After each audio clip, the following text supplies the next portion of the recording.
এই বিবিটা হঠাৎ একদিন বলতেছে, স্বামী গো, অনেকদিন তো আপনার সংসার করলাম, এখন আর আপনার সংসার করব না, আমি আপনার কাছে থাকবো না, আপনি আমাকে তালাক দিয়া দেন।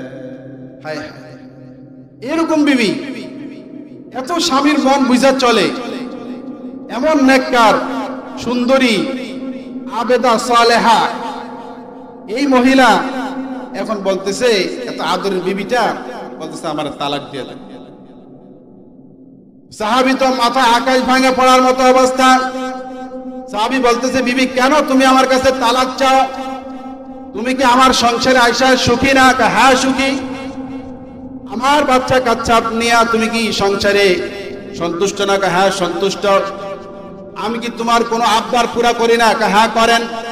তাহলে কেন তুমি তালাক চাও? কেন আমার সাথে থাকবা না? আমাকে বলো। এটা বলা যাবে না, এটা একটা গোপন বিষয়, এটা একটা গোপনীয় বিষয়, এটা বলা যাবে না। স্বামী তো মানতেই পারতেছে না, এই বিবি ওনার কাছে থাকতে চাইতেছে না, সব দিক ঠিক আছে, সুখের সংসার কেন থাকবে না? স্বামী বারবার বলতেছে, বিবি বলো আমার কি সমস্যা? আপনার কাছে বলা যাবে না। তাহলে কার কাছে বলা যাবে? তাহলে চলো সরকারে দু আলম জনাব মুহাম্মদুর রাসূলুল্লাহ সাল্লাল্লাহু আলাইহি ওয়াসাল্লামের কাছে যাও, তিনার কাছে আমরা দুজন যাই, যায়া তুমি তোমার কথা বলো, আমি আমার কথা বলি। আল্লাহ রাসূলের কাছে বলা যাবে নাকি? হ্যাঁ আল্লাহ রাসূলের কাছে বলা যাবে। তাহলে আপনি স্বামী, আপনি একটা ওয়াদা করেন, আল্লাহ রাসূলের কাছে আমি অভিযোগ করার পরে আল্লাহ রাসূল যদি বলে, আমার দাবি অনুযায়ী যদি বলে আপনাকে তালাক দিতে, তো দিবেন কিনা? হ্যাঁ দিব। আল্লাহ রাসূল যদি বলে তালাক দেওয়ার জন্য, অবশ্যই দিব।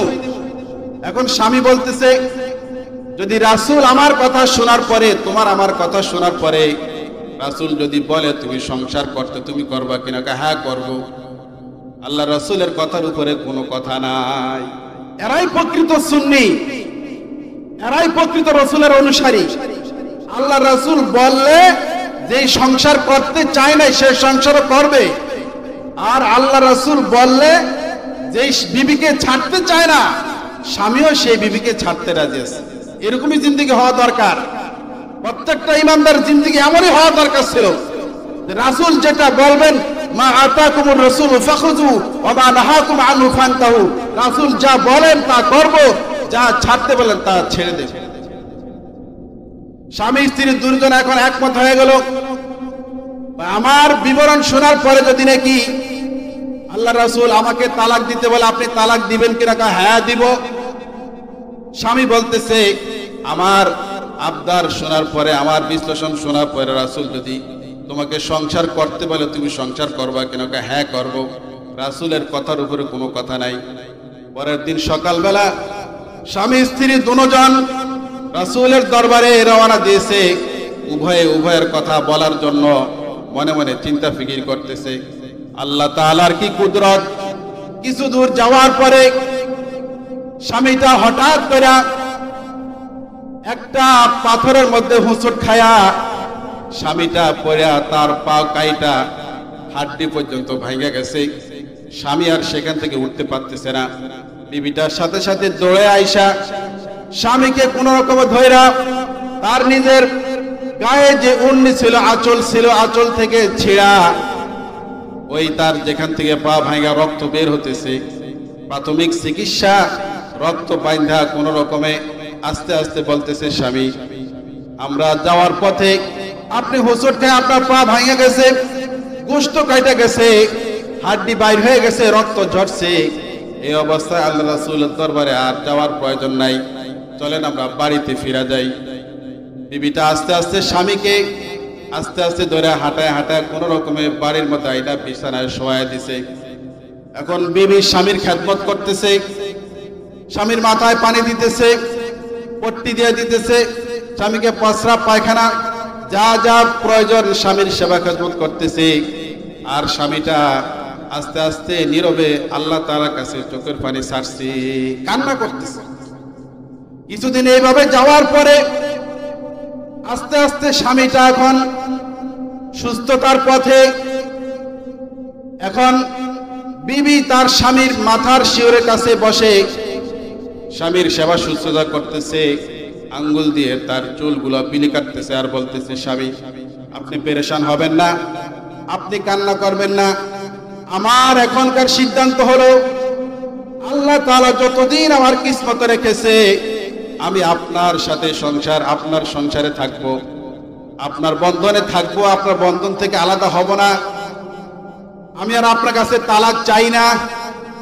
যতদিন আল্লাহ আমাকে বাঁচিয়ে রাখেন আপনার কাছেই থাকবো, আপনার সেবা যত্ন করে আমি জিন্দেগি কাটিয়ে দেব, আমি আর তালাক চাই না।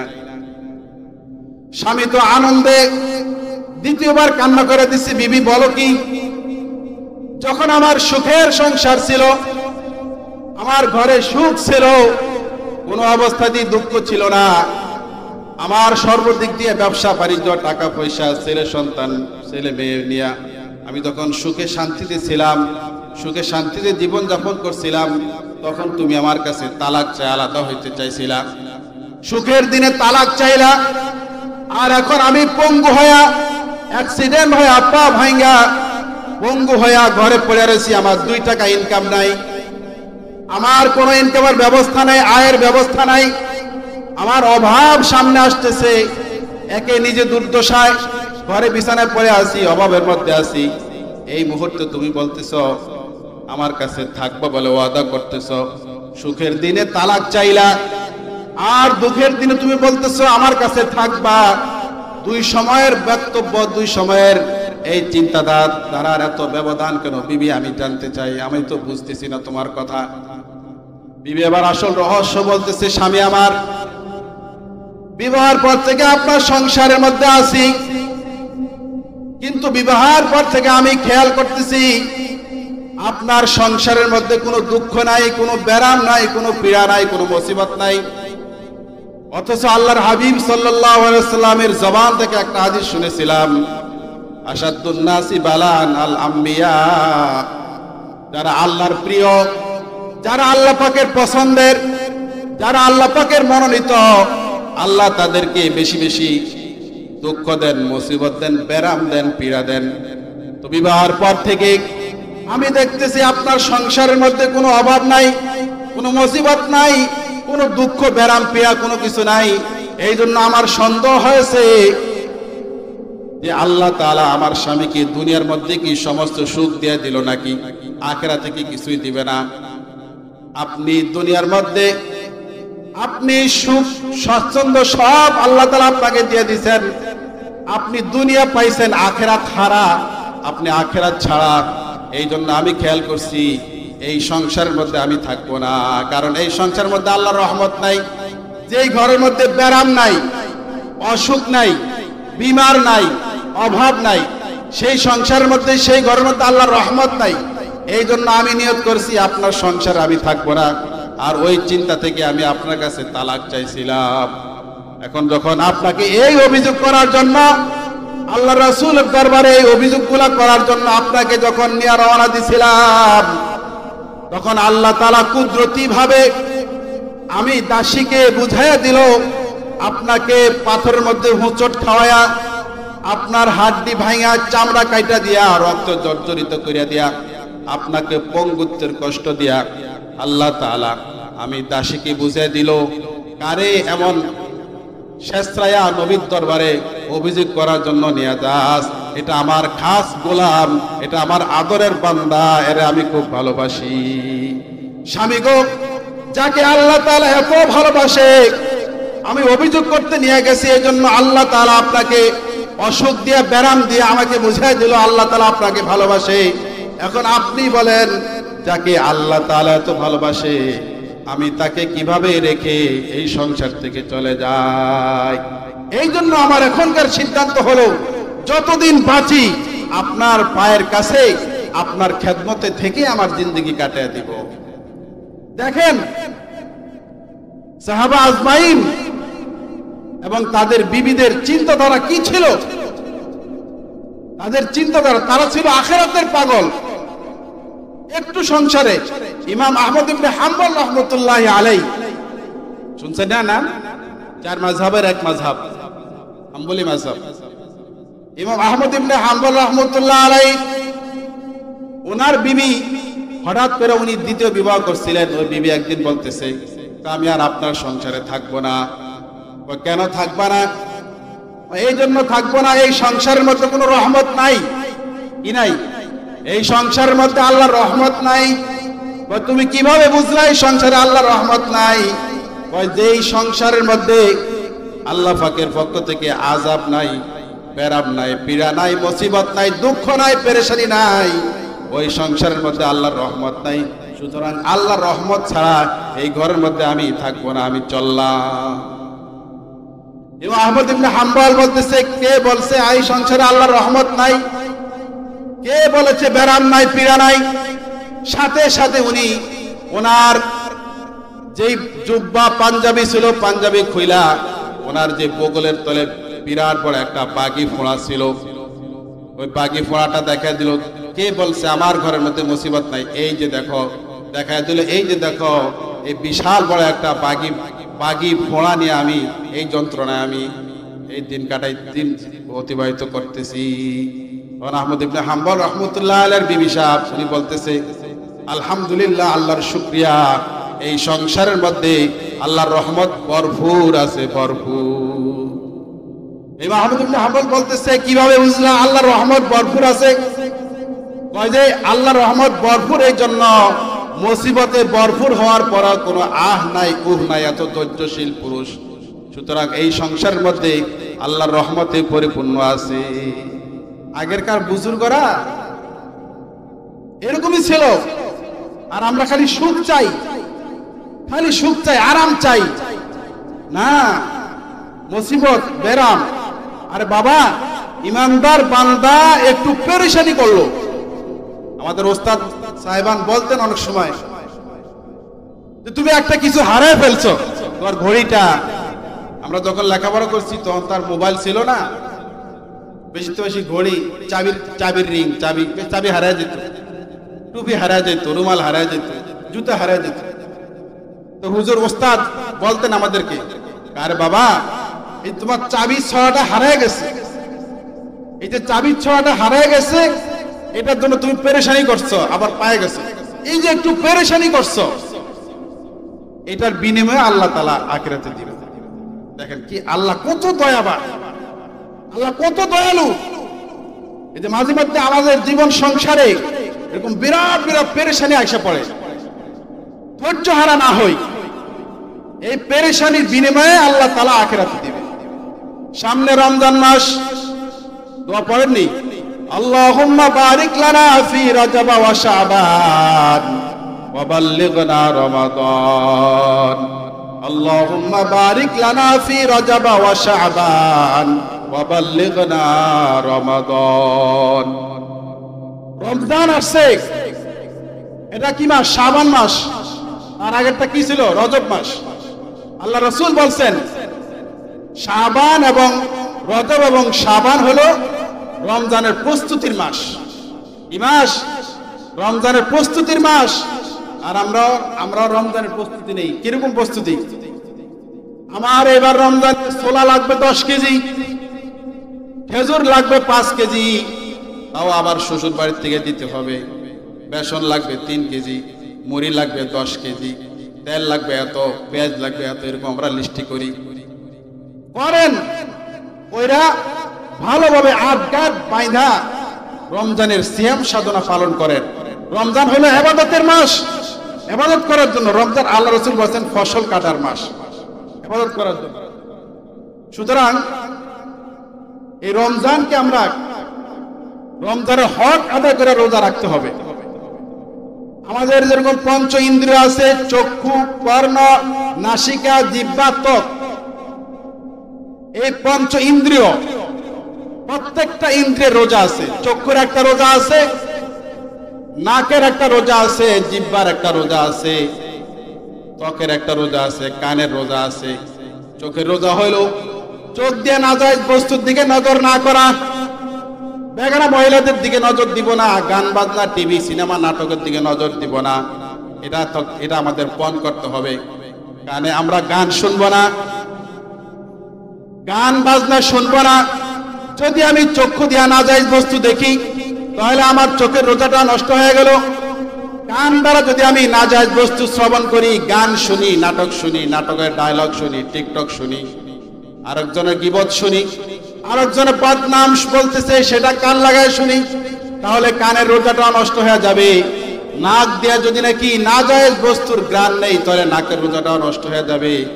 জিহ্বাকে যদি নাকি আল্লাহু আকবার, জিহ্বার দ্বারা যদি সবচেয়ে বেশি গুনাহ হয়, জিহ্বার দ্বারা সবচেয়ে বেশি গুনাহ হয় জিহ্বার দ্বারা।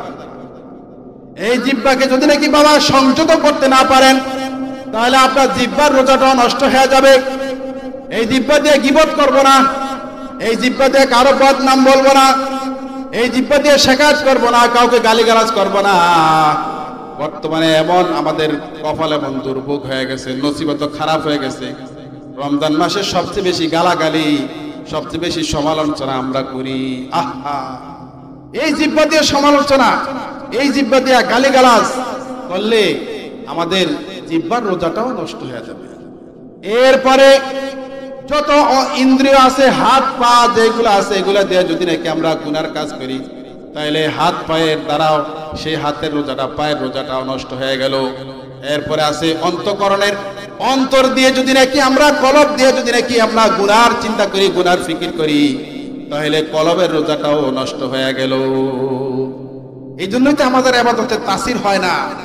আল্লাহ রাসূলের জামানায় সামান্য কয়েকদিন নামাজ পড়ছে, নামাজ পড়তে পড়তে চোর ভালো হয়ে গেছে।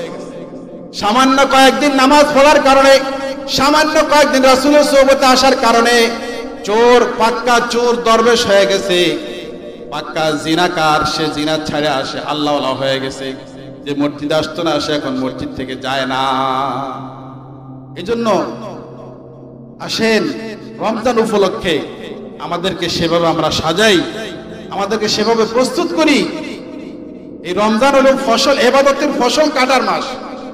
যত বেশি পারা যায়, যারা পারেন, সময় হয়, ইতিকাফ করবেন, কোরআন তেলাওয়াত করবেন, জিকির আজকার করবেন, এবং তাসবিহ তাহলিল, এরপরে মুরাকাবা, মুশাহাদা, এগুলো তো নাই।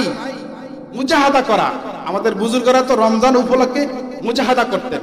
মুজাহাদা বুঝেন? ওইটা বললে আবার অনেকের কাছে হয়তো খারাপ লাগতে পারে। সেটা কি জানেন? আমাদের বুজুর্গরা, আমাদের আকাবির, এনারা করতো কি, গোরাতে উঠে আমরা সেহরি খাই না? সেহরি খাওয়া কি সুন্নত? না খাইলে কি রোজা হইব না? হইব। অনেকে মাসালা জানি না। আমার বন্ধু বান্ধবী, কি রোজা নাই? হায় হায়, তুই রোজা রাখ। হুজুর রোজা, আজ তো সেহরি উঠতে পারি না। সেহরি উঠতে না বললে কি, সেহরি খাই না তো রোজা হইব কেমন? আর বেকুব, সেহরি না খাইলে কি রোজা হয় না নাকি? সেহরি খাওয়া সুন্নত, এটা সুন্নত তরক হইল। আর সুন্নতে মুআক্কাদ দাও না, সুন্নতে জায়েদা। সেহরি না খাইলেও রোজা হবে, এটা সুন্নত। এখন এই গেল, এটা সেহরি খাওয়া সুন্নত, এই একটা।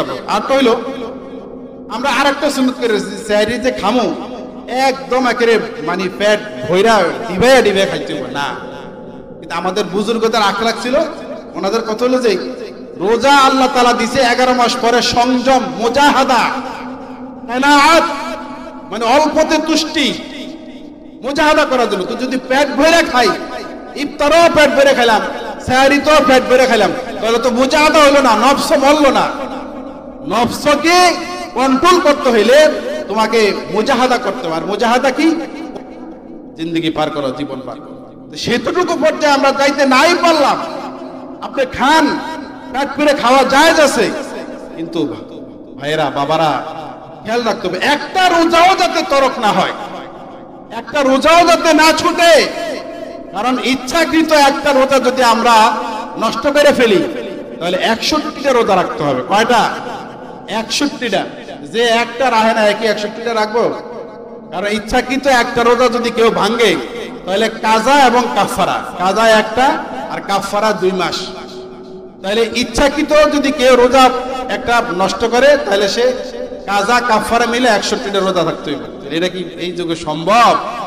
এই জন্য কোন অবস্থাতেই রমজানের এহানত যাতে না হয়, রমজানের বেকদরি যাতে না হয়, আল্লাহ তাআলা আমাদের সকলকে এই কথাগুলো বোঝার এবং আমল করার তৌফিক দান করুক।